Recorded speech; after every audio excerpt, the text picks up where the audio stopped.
want to make a quick video on the importance of actually managing your time and setting up your sales systems so you have the highest probability to make the most money that you can once you actually have a consistent skill set. So, do the trainings, work with the coaches, there's plenty of them out there.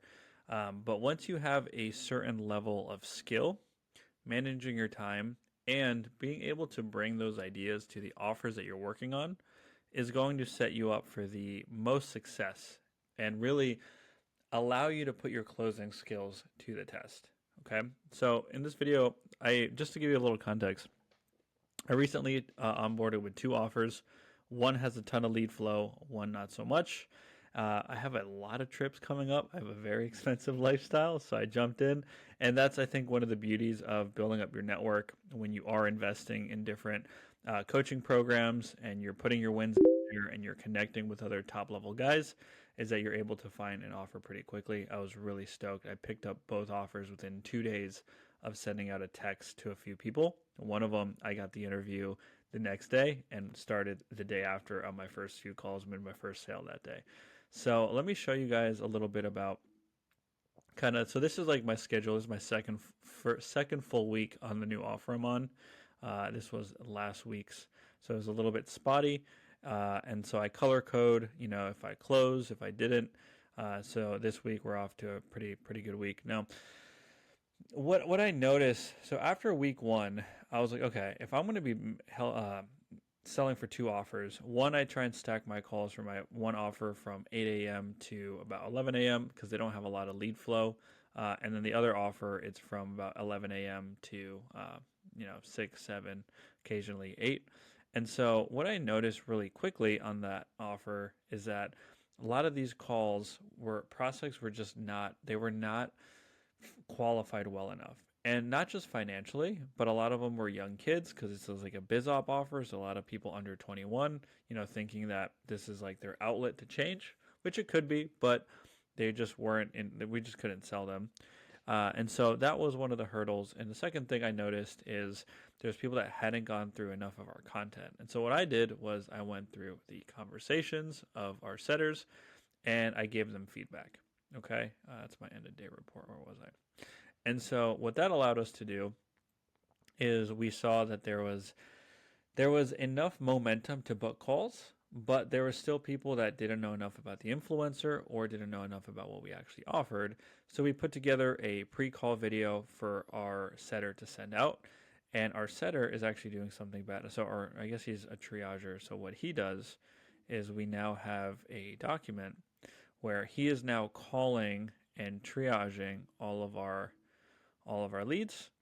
And since we have such good lead flow right now, if they don't answer his calls, his texts, or the influencer's confirmation messages, he will then go on my calendar and he will free up the slot so we can double book that slot. Because otherwise, that is just a likely wasted hour where I'm not producing revenue. And so I saw Matt Ryder talk about this years ago, how managing your time after a certain commission level is just as important because you've already built up the skill set and you're now operating more as a business than just an independent closer. And that's always stuck with me. And I'm seeing it real time how that concept really makes sense and how I'm putting it into practice myself. And so from those changes last week, and from what I was seeing on the calls, I let the influencer know. I'm like, hey, maybe we should make these changes to our copy, to our call to actions, to our marketing. And he did that. And so we were able to now attract a different level or a different type of avatar who was a little bit older, has a little bit more money. And we are now being a lot more strict in the DMs. Like, hey, this is the intention of the call, just to be clear. Here are some resources. Please go through it. We have some stuff that we're giving them access to, so even more social proof. So by the time they get on the call, they are a pretty good, pretty warm lead, which is exactly where we want to operate. And this is also, as a closer, what gives you the confidence to, when I went on that second offer, that part-time offer. A lot of these part-time offers, or really any offers, they want your commission-only sales rep, but they want you to like, come on, like we want 4 to 8 calls, like slots open a day, and then we'll ramp up ad spend. And I think it's very backwards because they're not taking into account that they haven't tested their ad spend at higher levels. So they don't know if right now booking 5 calls is directly going to translate to booking 15 or 20 or 30 calls. And so they haven't proven the concept, yet they want you to have your time available. And so if you accept those terms, then you are allowing open slots on your calendar where you're not making money. And so, a piece of advice I got from one of my mentors, Josh Sweetnam, who's an incredible trainer, is when you're in these negotiations, and this is exactly what I did, I was like, yeah, I would love to open up 20 slots. And I will do that when I actually see the call volume come in and I actually see that what you're saying, the expectations you're setting, actually has the proof in the pudding, and I actually feel like I can hit my personal OTEs here, and then I would more than gladly open up more time slots. Now, to be clear, these are inbound heavy roles. I'm not signing up for, these aren't companies that have been established for 5 years, have massive CRMs, and are looking for full cycle sales. These are inbound only sales. And so that's how I negotiated that. And they're like, yep, okay, we want you because you actually know how to hold your boundaries. And you know what happened? Week 1, I had a few calls for that offer. Week 2, they had some issues in their marketing and some tech issues, and I had 2 calls booked. And so, had I left all those 12 call slots open, that would have been 10 hours of inactivity that I would then either be needing to self set or to follow up or do other lead gen activities.